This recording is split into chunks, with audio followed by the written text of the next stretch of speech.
Today I'm drawing something anybody can draw.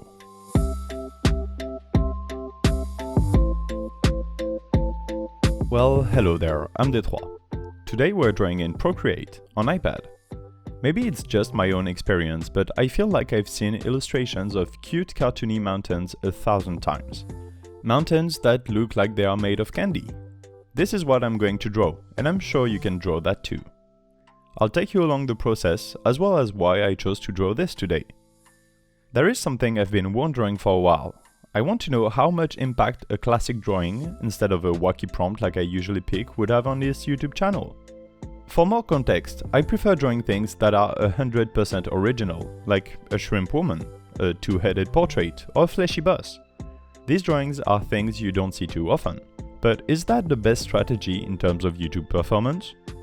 I have a plan of making a few videos that are more conventional, just to see how they do. This is the first. Oh, and my goal isn't to discredit the artists that do these sort of drawings. Of course not. It's not a bad thing to be conventional and draw conventional stuff. I prefer weird things, that's all. By the way, don't worry, I will never stop drawing weird things, so subscribe to see them. This is just temporary. So what you are watching right now is the first of these quote-unquote conventional drawing ideas. It's stuff that everybody can draw, and stuff you might have already seen. At least that's the mood I'm going for. Stuff everybody has seen 1,000 times without being able to put your finger on where exactly. Basically, it's what you get when you type easy, simple Procreate doodle on Google. I've had the feeling of seeing this sort of drawing before, but it hit me when I saw something by Art with Flow on Instagram.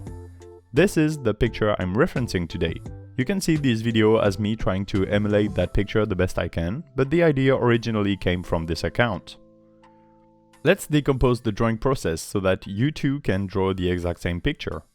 So far, I've only used the Baskerville brush for the drawing.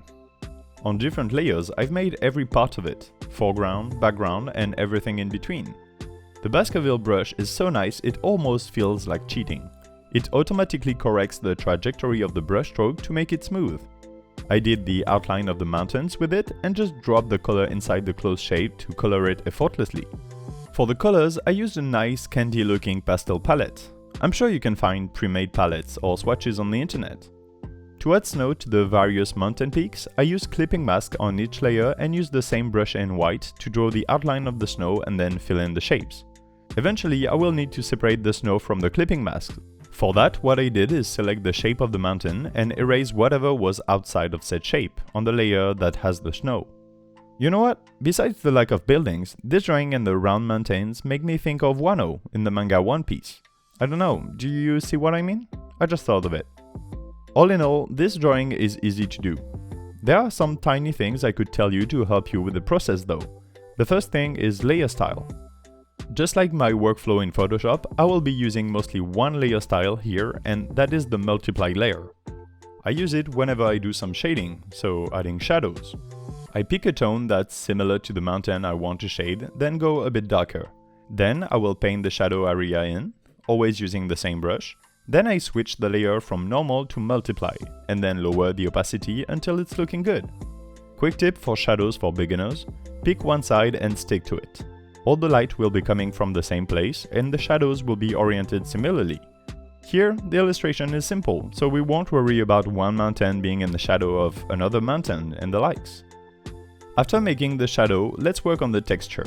Here, everything is smooth looking, but you can actually make it much grainier and even more satisfying.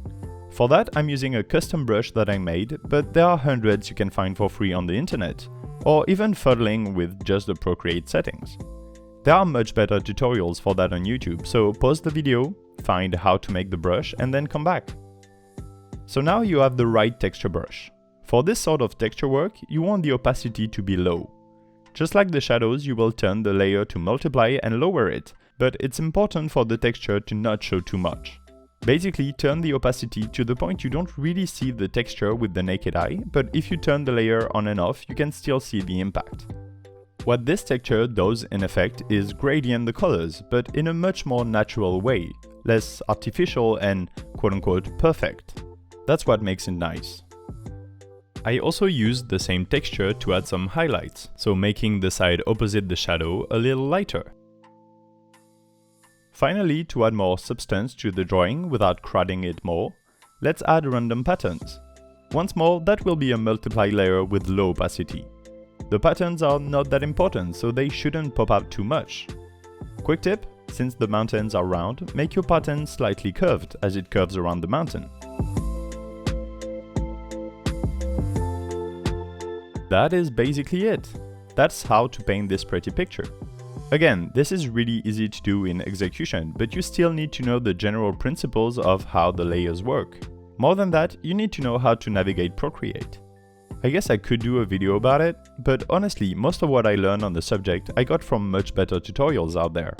Again, the point of this video is to see if it's going to drag more audience than wacky drawing prompts I usually choose.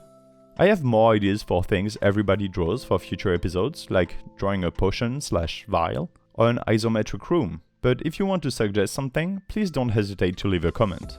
Like the video if you enjoy the content, and subscribe for things like that and also things unlike that. I'm Detroit and I'll see you around. Bye!